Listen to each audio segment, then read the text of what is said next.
काल वंचित बहुजन आघाडीच्या ऑफिसमध्ये पत्रकार परिषद घेण्यात आली। त्या पत्रकार परिषदेमध्ये जेफ्री एप्स्टीन, त्याच्यानंतर अमेरिकेबरोबर झालेला करारनामा आणि राफेल या संदर्भात भूमिका मांडण्यात आली। कालपासून अनेक जणांची विचारणा येत आहे हा जेफ्री इन्स्टन फाईल काही आहेत याच्याबद्दल खुलासा करावा, जेणेकरून लोकांना कळेल। लोकांच्या माहितीसाठी हे सांगतो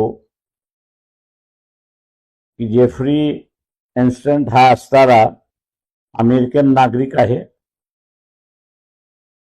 तो मुळातला इस्रायलचा आहे।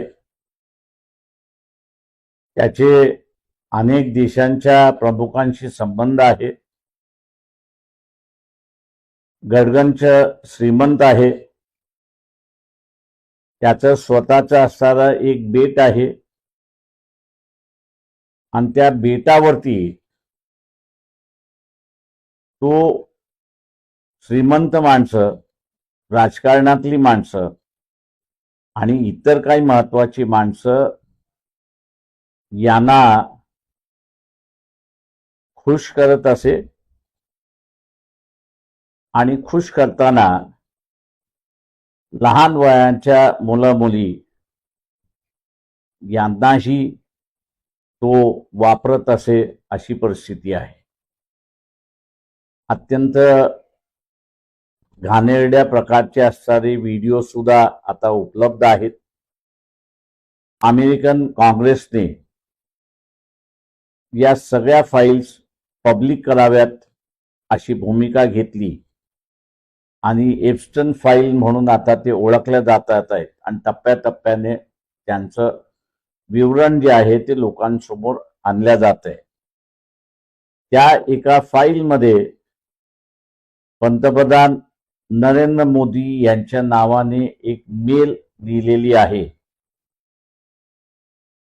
ईमेलमध्ये असं म्हटण्यात आलेलं आहे की जेफ्री इन्स्टन यांनी मोदींना सल्ला दिला की ट्रम्पला खुश करण्यासाठी इस्रायलच्या भेटीमध्ये त्यांच्या समोर नाच गाणं करावं, अशी परिस्थिती आहे।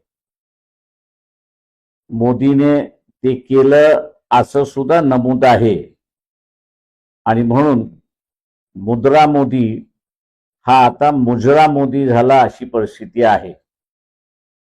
एका देशाचा पंतप्रधान अशा पद्धतीने वागतो।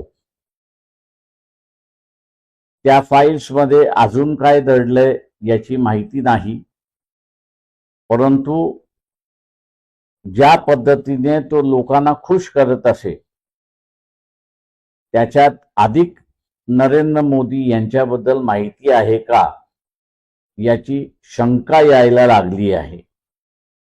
त्याचं कारण की त्यांनी अमेरिकेबरोबर केलेला करारनामा हा नुसता शेतीसाठी घातक नाही, तर भारताला त्यांनी गुलाम म्हणून अमेरिकेकडे ठेवलेला आहे, अशी परिस्थिती आहे। परदेशी नीती असेल, अर्थव्यवस्थेतली नीती असेल, आरोग्याच्या संदर्भातला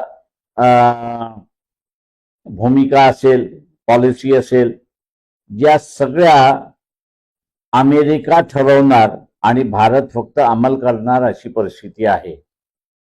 त्याच्यामुळे ज्याला आपण म्हणतो घाण ठेवण्याचा भाग, हा घाण ठेवण्याचा भाग मोदीने केलेला आहे आणि हे शक्य झालं याचं कारण की एप्स्टीन फाईलमध्ये मोदींचं नाव आलेलं आहे। मी तमाम जनतेला आवाहन करतोय की 2 मार्चला मोदीने राजीनामा द्यावा आणि देश विकण्यापासून वाचला पाहिजे, यासाठी बीटी समोर निदर्शनं होणार आहेत। या निदर्शनामध्ये तमाम जनतेने सहभागी व्हावं, असं आवाहन मी सगळ्यांना करतो। अधिक माहिती आपल्याला पाहिजे असेल तर आपण फक्त गुगलवरती एप्स्टीन फाईल असं टाईप करा, आपल्याला सगळ्या फायली त्या ठिकाणी वाचायला उपलब्ध होतील.